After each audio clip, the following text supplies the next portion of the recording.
This is an Uncovered Japan company research report on Kyokuyo, ticker 1301.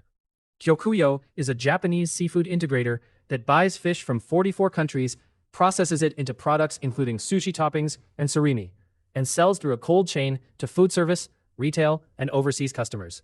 The central investment question is whether overseas growth and processing mix can outweigh the pressure from fish prices, inventory, and interest costs.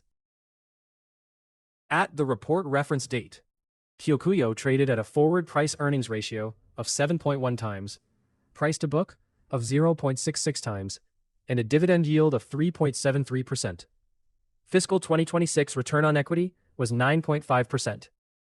Those numbers look inexpensive next to larger seafood peers. But this is not a simple deep value story. Inventory is large, leverage finances it, and cash flow can swing sharply with the fish cycle.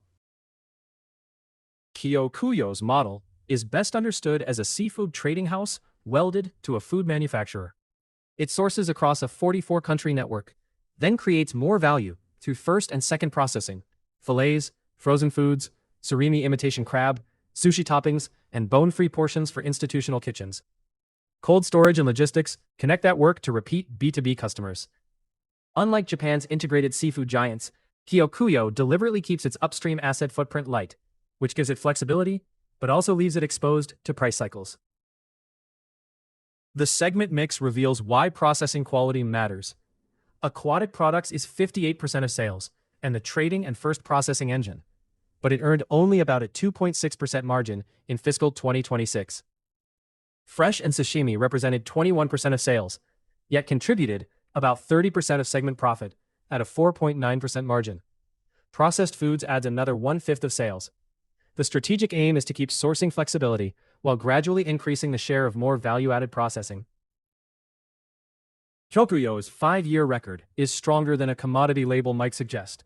Revenue rose from 253.6 billion yen in fiscal 2022 to a record 334.6 billion yen in fiscal 2026. Operating profit rose 68% over the same period to 10.7 billion yen. However, the latest year also showed the model's sensitivity.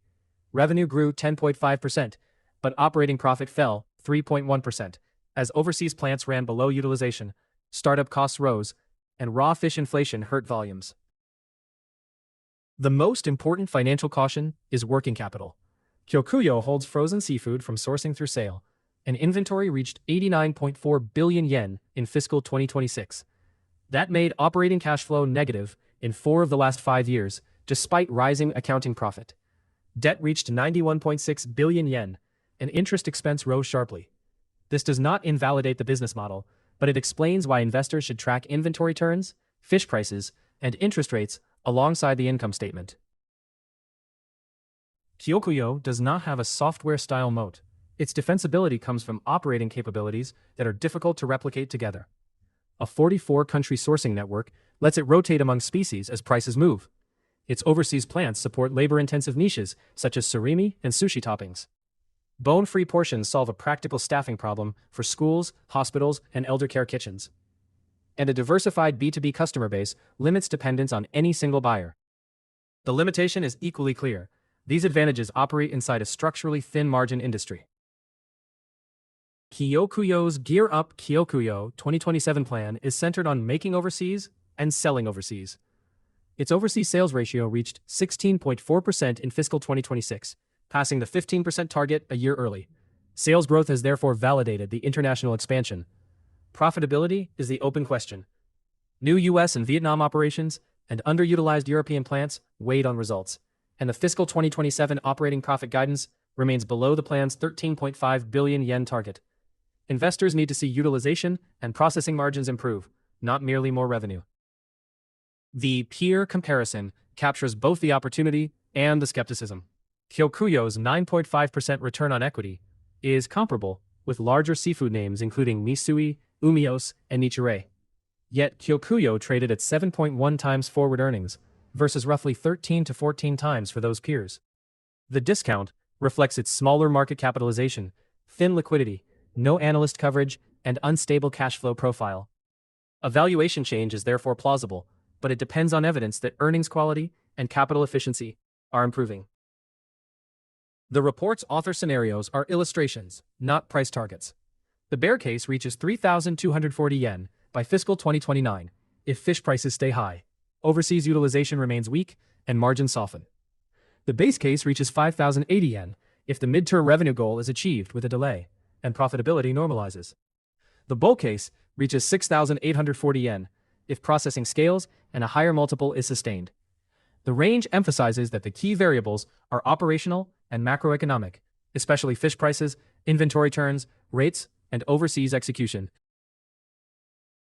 Kyokuyo combines flexible global sourcing with processing niches and a growing overseas platform. Its valuation is low relative to peers, and its return on equity is respectable. The constraints are not hidden. Low margins, large inventories, debt-funded working capital, and an earnings profile shaped by fish prices and rates. The next evidence points are overseas factory utilization, the new aquatic processing segment, inventory days, interest expense, and cash conversion. Please explore the full free deep dive at Uncovered Japan. For a much deeper look, visit the free deep dives at uncoveredjapan.com. We go beyond the headline numbers to cover the business, financials, valuation, risks, and catalysts. This video is for information and education only. It is not investment advice or a recommendation to buy or sell any security. Always do your own research.